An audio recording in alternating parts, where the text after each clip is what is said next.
La meditación de hoy se titula Fiel a sus pactos. Pregunta para pensar. ¿En qué se apoya tu oración? Lectura principal. Nehemías 9, 6 a 15. Escuchemos el texto de la palabra del Señor. Hoy leeremos los versículos 6 a 10. Tú solo eres Señor. Tú hiciste los cielos, y los cielos de los cielos, con todo su ejército, la tierra y todo lo que está en ella, los mares y todo lo que hay en ellos. Y tú vivificas todas estas cosas, y los ejércitos de los cielos te adoran. Tú eres, oh Señor, el Dios que escogiste a Abraham, y lo sacaste de Ur, de los caldeos, y le pusiste el nombre Abraham, y hallaste fiel su corazón delante de ti, e hiciste pacto con él para darle la tierra.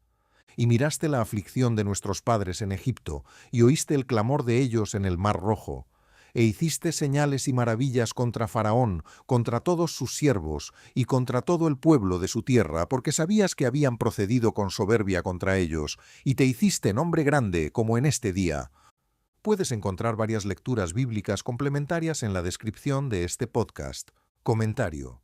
Hay momentos en los que nuestra manera de orar está demasiado condicionada por cómo nos sentimos. Si estamos animados, oramos con confianza. Si las circunstancias se complican, nos cuesta creer que Dios sigue obrando y nuestras palabras comienzan a girar alrededor de nuestros problemas.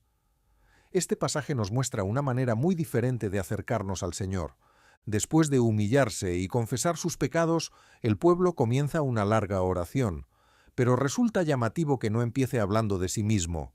En lugar de centrarse en sí mismos, repasan con bastante detalle lo que Dios ha hecho a lo largo de su historia. Primero recuerdan que Él es el único Dios, creador de los cielos, de la tierra y de todo cuanto existe. Después la oración se detiene en Abraham. Dios lo escogió, lo sacó de Ur, cambió su nombre y estableció con él un pacto en el que prometió una tierra para sus descendientes. Y entonces aparece una frase fundamental: cumpliste tu palabra porque eres justo. No era simplemente que Abraham hubiera creído en Dios. Mucho antes de que aquel pueblo estuviera reunido en Jerusalén, el Señor ya había tomado la iniciativa, había llamado a un hombre, le había hecho una promesa y se había comprometido a cumplirla. Si siglos después sus descendientes estaban allí, podían reconocer que Dios había permanecido fiel. Pero la oración continúa y llega a Moisés. El Señor vio la aflicción de Israel en Egipto, escuchó su clamor, juzgó al faraón, abrió el mar delante de ellos y después los condujo por el desierto mediante la columna de nube y de fuego. En el Sinaí les habló, les dio mandamientos y leyes, y durante el camino siguió proporcionando pan, cuando tenían hambre y agua, cuando tenían sed.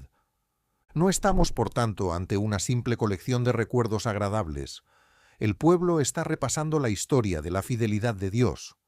La historia de Abraham les recuerda que el Señor promete y cumple. La del Éxodo, que escucha, rescata, guía, enseña y provee. Su situación presente podía ser complicada, pero ellos no necesitaban imaginar cómo era Dios. Podían mirar lo que ya había hecho. Además, toda esta historia forma parte de algo todavía mayor. La promesa dada a Abraham y la liberación realizada en tiempos de Moisés no quedan aisladas. Dios estaba preservando y formando al pueblo del que finalmente vendría Jesucristo. En él vemos cumplida plenamente la promesa de bendición y encontramos una liberación todavía más profunda, la liberación del pecado y de su condenación. Por eso nuestra fe tampoco descansa únicamente en cómo nos sentimos hoy. Cuando oramos podemos volver a lo que Dios ha revelado de sí mismo, a sus promesas y, sobre todo, a lo que ha hecho por nosotros en Cristo. El Dios que cumplió su palabra a Abraham, escuchó el clamor de Israel y condujo a su pueblo por el desierto sigue siendo fiel. Esa es una base mucho más firme para nuestra oración que cualquier emoción o circunstancia. Preguntas de reflexión personal. 1. ¿En qué solemos apoyar nuestra oración? ¿En cómo nos sentimos o en lo que sabemos acerca del carácter y la fidelidad de Dios? 2. ¿Qué aspecto de la fidelidad de Dios necesitamos recordar, especialmente en este momento? 3. ¿Cómo cambia nuestra forma de afrontar el presente cuando recordamos que la mayor demostración de la fidelidad de Dios la hemos recibido en Jesucristo?